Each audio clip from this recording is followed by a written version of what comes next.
assume he fell victim to his own pride and tried to make himself immortal. Typical. That man had no sense of self-preservation. He thought life was driving him, but to me, it always seemed like he was racing towards death. I'm glad the matter has been handled. I'll even give you something extra for your trouble. And what about his research? The Forebloom. That's incredible. I'd heard the legends, but this journal shows there's truth in them. And Calum, for all his madness, might have been right. If we could find the Forebloom, it could change everything. Bring us closer to our goal. Oh, my little baby owl. It's clear you're still learning the ways of a true alchemist. Everyone knows the legend of the Forebloom. It's the origin of all plant life in Avalon. The very seed of the weirdness that gave rise to all life as we know it. Without plants, there'd be no animals, no humans, not even the Fordwellers. And since life tends to guard itself, the Forebloom has its defenders too. The Strawfathers, the Gloomfronds. All that protects life from the thoughtless destruction by humans. This proves that the seed of the Forebloom could be the pure spark of life we've been searching for. Ah, I see. So it was all for nothing. We need to keep searching. I won't lie, I was as excited for this as a keeper for venison. But after so many years in the guild, I should be used to the taste of failure.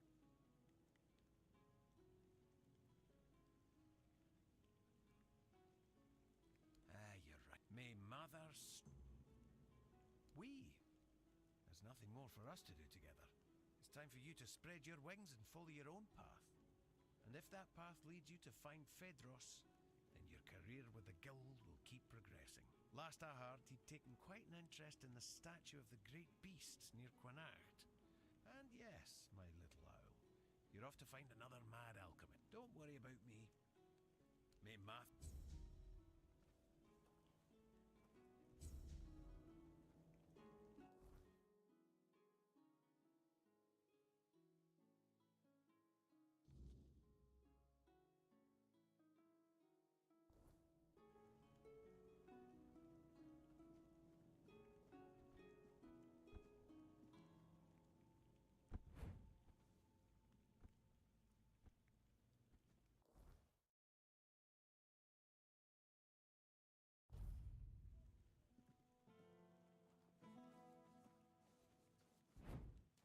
I'm an outcast.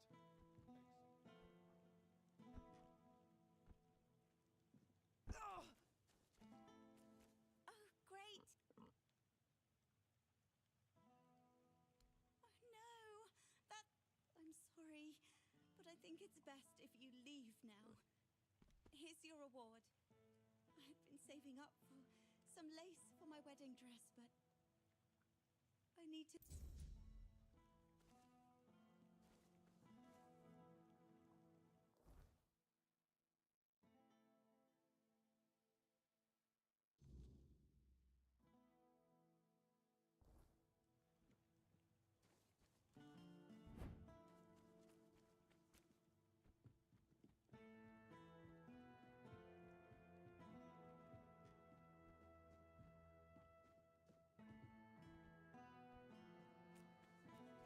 Help a soul out on you.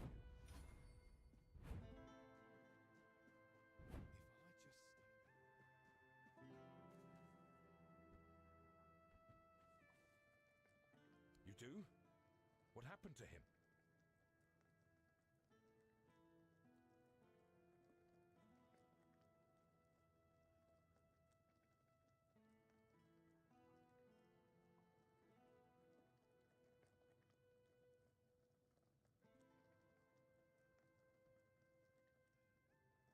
So that's how it is.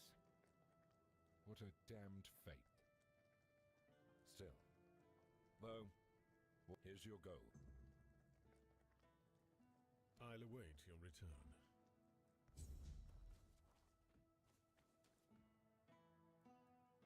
That's not good. I was hoping we could start the evacuation soon. Now all I can do is keep sending reminder letters to Camelot. Again. Knowing how things go, those letters will probably get stuck at the gate anyway, because those geniuses won't figure out how to get them through. Anyway, thank you.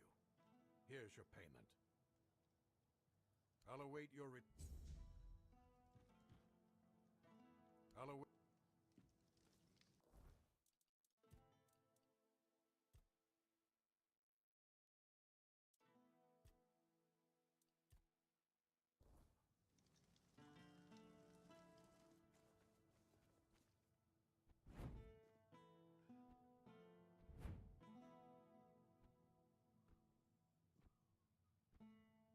Have some spare food or coin?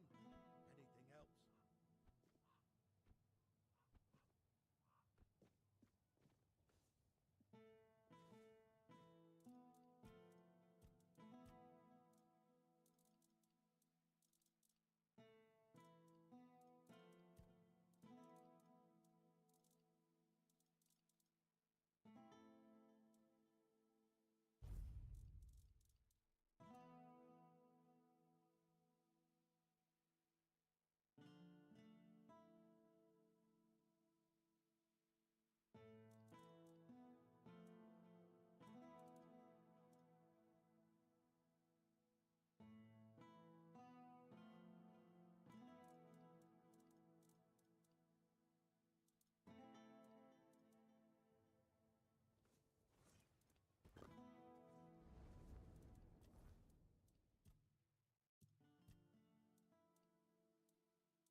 Help a soul out on your journey, will you?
Let's see.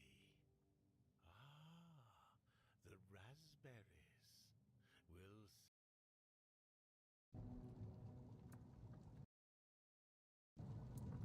Nutrition is key, my brave friend.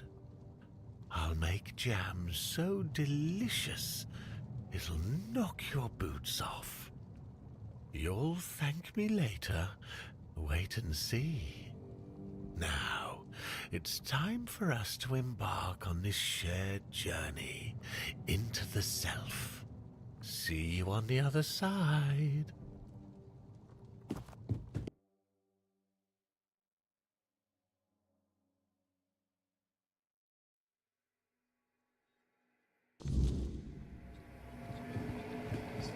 Silly mushrooms.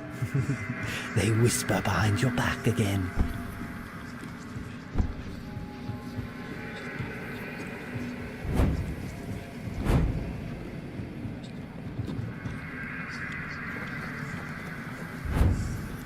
How did you lose your name?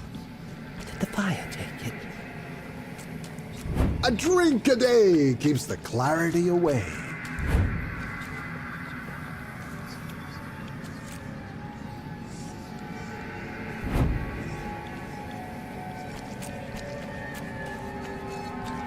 If you hadn't done it, you'd be dead as well. If it weren't you, someone else would have pointed. You didn't have a choice.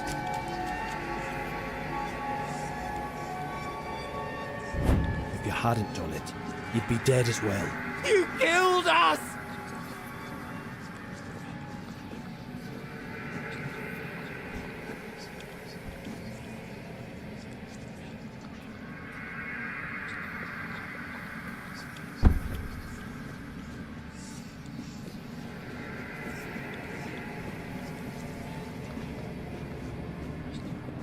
Wait! Just wait! There must be another way! Take me instead! Leave them alone! They didn't deserve this! Please! Let them go! Please! Wait! Just wait! There must be another way! Take me instead! Leave them alone! They didn't...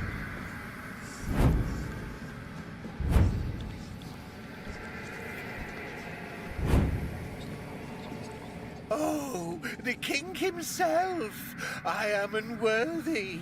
Oh, forgive me. How wretched I am. Yes, maggot, but I am a worthless maggot. You are here. The worthless maggot betrayed its family. It ate their carrion. There are no more druids. There is no Murig. What? I ate the vile maggot ate the druids, then ate Murig. And now the maggot was born when Murig pointed to where his brothers were.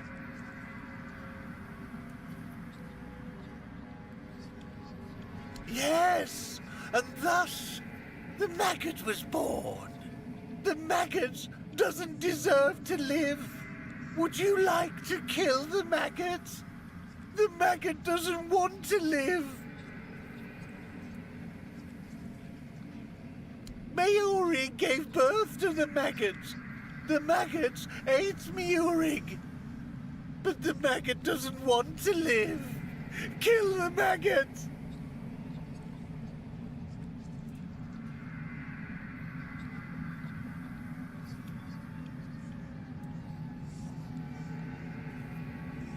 But the maggot doesn't want to live. It doesn't deserve mercy. It doesn't deserve forgiveness. Kill the maggot.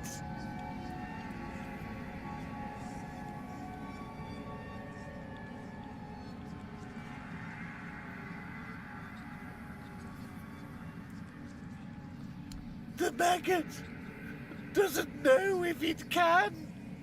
The maggot wants this pain to end.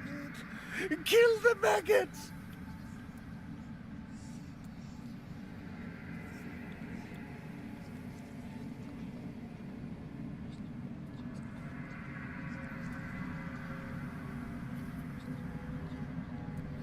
Murig! is here! Inside the mag... Murig notices your presence. The maggot will try. It will seek Murig inside itself and talk to him. Oh, there you are. What a journey it was, huh? And that King Arthur at the very end.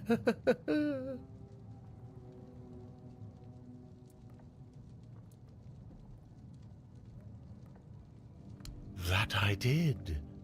If I remember correctly, I was trying to convince him to kill me, but I didn't really want it. I just couldn't speak. Because it kind of wasn't me. Anyway, it doesn't matter.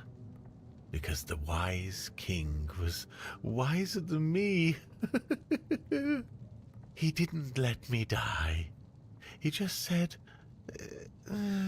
actually, I don't remember what he said, but I feel like I've spent ages in icy water, and now I can finally warm myself by the fire.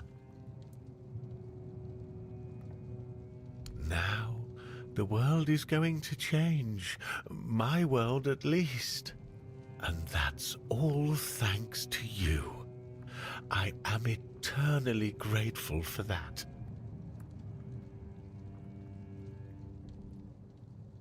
Oh, it helped, believe me. A good trip shakes things loose I've forgotten. Things I knew. And it turns out it's not a scroll, but a tablet split in half. One part was guarded by the druids, and the other was taken by the priestesses for safekeeping. A smart move, considering that back in the day, both the druids and the priestesses held equal power in this region. I know where you can find the part that belonged to the druids. At Sagramor's castle. He wasn't exactly a pleasant fellow, and I have no idea how the druidic. He wasn't exactly a pleasant fellow. About 200 years ago, his castle literally sank underground, and all that remains are some grim legends. But my subconscious doesn't lie. My master etched Sagramor's name onto it, so it must be the only place where that part of the tablet could be.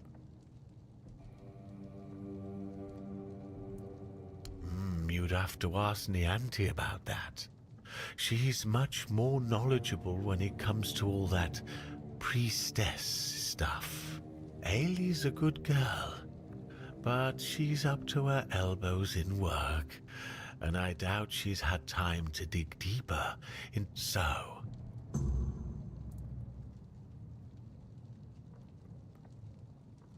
Now, of course, we need to head to the Menhir. If I've read the notes correctly, the ritual has the best chance of success if we perform it after nightfall. No time to lose. The sooner we start, the sooner we'll rid our lands of this Camelot scum. Now I need to prepare myself, but I'll be waiting for you by the Menhir after nightfall.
have some spare food.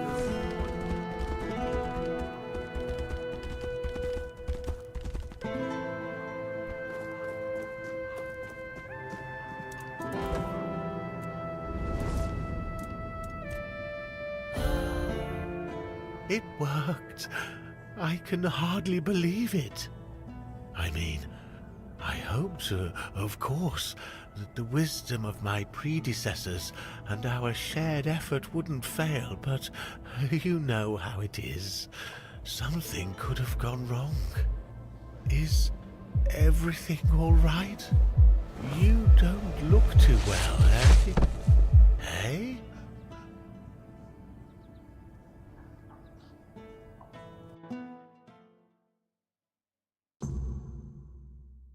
So, it's done. The Menhir is alive once more. This changes everything. The people of Cornoct will stay where they are. I wouldn't be so sure. The weirdness continues to thicken, and the threat of the Red Death hasn't passed. Besides, I still have my orders, and they clearly state where your Menhir belongs. I know you have your orders, and I, as a lord, am bound by Camelot's law. But the moment of choice has come, and I stand with my people. I am the Lord of Cornoct, and not Camelot. I cannot simply command my subjects to abandon their land. Of all times, you choose now to grow a moral backbone? Spare me. You are a lord, and it is your subjects' duty to do as you command. And if you defy Camelot, well, I don't think I need to tell you how that will end. But that's where you're wrong, Denholm. There is one thing even Camelot cannot dispute. Not if they wish to avoid a civil war that would break out if they defied their own laws. What are you talking about? How exactly is Camelot defying its own laws? I will lead an expedition to find the Holy Grail. Such is my will. What? So you've really thought this through, haven't you? Well, if that is the will of the Lord of Cornoct, then Camelot will have no choice but to acknowledge it. I'll report this to command. They're in for a surprise.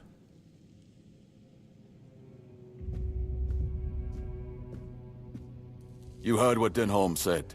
Camelot won't dare touch the Menhir as long as I lead the expedition for the Holy Grail. Once again, I need your help, and I'm prepared to grant whatever you ask in return. People I can trust. Those prepared to share the burden of this quest for the Grail. I can't command anyone to join me. They must come of their own free will. Otherwise, the expedition is doomed to fail before it even begins.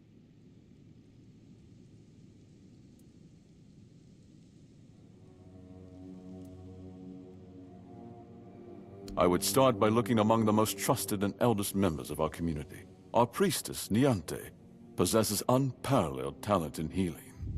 Her presence would certainly be invaluable on such a journey. Then there's Urfa, a skilled blacksmith who was once a formidable warrior. If not for the strength of his muscles, the strength of his mind could prove useful. You might also speak with Maggot. Since the two of you have been through so much together, he may not be thrilled by the idea, but I believe his heart is still in the right place. A sense of purpose in what we're about to undertake. Now that the Menhir is reignited, it no longer matters whether we return with the Grail or not. The people will be safe and retain the right to stay on their land. Each of them must understand that this is about the fate of all Cornoct. For some, it might even serve as a chance for a change in scenery. Approach them with kindness. They all have their demons, and I doubt they'll agree to join if they are still tethered by unresolved matters. Thank you. And believe me, the reward you'll receive for your efforts will be priceless. And whether they agree or not, I will set out for the Grail. I will buy more time for Cornoct.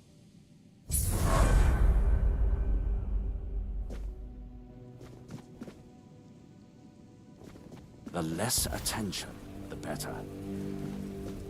But please, no, you've come back. Until...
You're here. Let me look at you.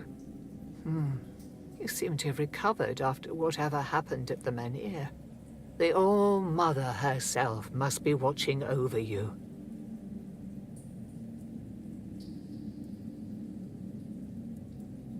I would gladly explain why you're wrong, but I have neither the time nor the patience to engage in religious disputes. If I were a priest, the entire place is a complete disarray, and the people here are not easily swayed by words. If they were, we wouldn't be in this pickle. I've been trying to work with Lord Yvain to control the situation, but it seems like everything is conspiring against us. First came the Red Priest, braying about the Red Death and accusing people of hiding the diseased. They sow panic and mistrust as if we didn't already have both in abundance. And then you showed up and made a spectacle of yourself at the Menhir. We were hoping to make the relocation as peaceful as possible, but it seems we're fighting a losing battle.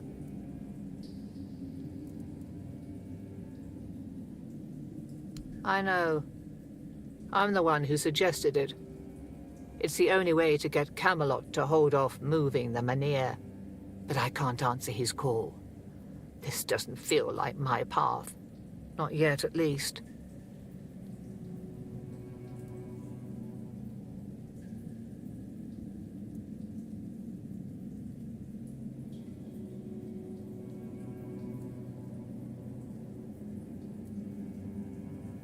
Here lies Lady Maeve, wife of Lord Yvain Tarion, my dearest friend.